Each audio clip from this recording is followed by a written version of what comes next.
bucket. Selanjutnya Pak Irwan, silakan Pak. Terima kasih pimpinan yang saya hormati serta rekan-rekan anggota Komisi 5 yang saya banggakan.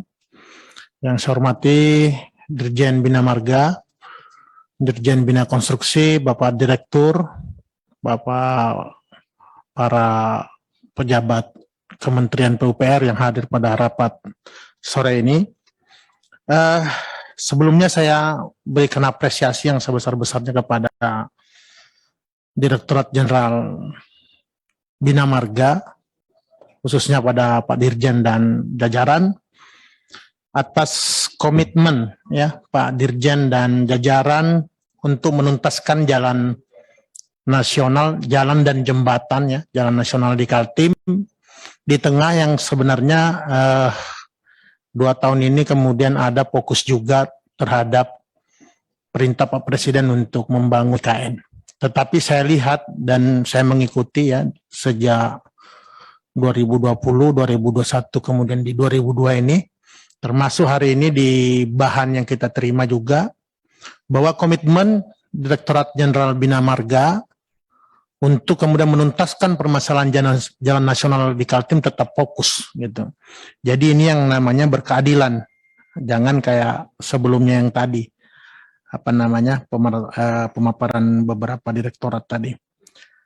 Bisa terlihat dari target untuk tahun depan, seingat saya 2020 itu kemantapan jalan di Kaltim itu 75% Pak Dirjen. Nah, Pak Dirjen juga belum waktu itu. Kemudian perlahan kita bisa kemudian naikkan dan insya Allah tahun depan saya lihat target kemantapannya 86%. Dan tentu harapan saya di 2024 nanti di akhir masa jabatan saya juga bisa kemudian di atas 90%, sama dengan kemantapan jalan di provinsi lain, terutama di Pulau Jawa. Jadi kami sangat mengapresiasi dan kami mohon terus fokus, karena memang kalau melihat distribusi anggaran terhadap IKN ini, ya kadang-kadang menggugah hati juga pasti kawan-kawan yang lain gitu. Termasuk kami Kaltim juga mengalami khawatiran apakah kemudian beberapa prioritas-prioritas program itu kemudian terdampak. Kemudian terima kasih juga untuk akses pelabuhan Kenyamukan di Sangatta. Kami sangat-sangat yakin kalau ini pelabuhan ini fungsional dapat kemudian mengakselerasi pembangunan di Kaltim, juga membantu mengurangi beban jalan nasional kita terutama terkait material logistik dan lain-lain.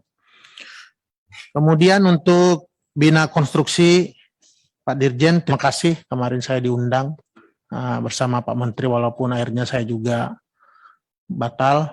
Saya minta maaf untuk belum bisa hadir di sana. Ada 1.535 orang yang dilatih tenaga kerja konstruksi. Harapannya karena ini targetnya kan sampai 9.300 ya Pak untuk di IKN ini, agar ke depan jangan hanya diundang Pak Dirjen, tetapi kami dilibatkan karena kami juga sebagai anggota DPR RI Dapil Kaltim juga berkomunikasi dengan para tenaga tukang bangunan ya, tenaga kerja konstruksi lainnya, sehingga sebelum-sebelumnya juga kita dilibatkan dalam pengusulan ya.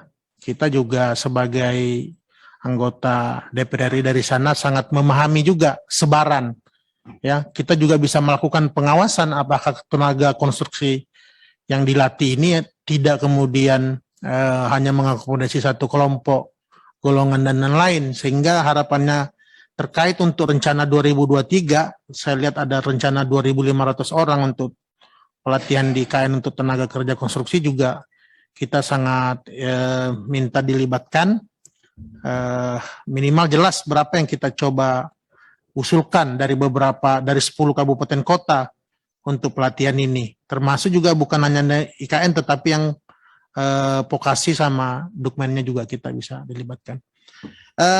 Itu saja pimpinan yang ingin kami sampaikan. Pada prinsipnya kami sangat mengapresiasi kerja-kerja Direktorat Jenderal Bina Marga dan Direktorat Jenderal Bina Konstruksi. Terima kasih. Assalamualaikum warahmatullahi wabarakatuh.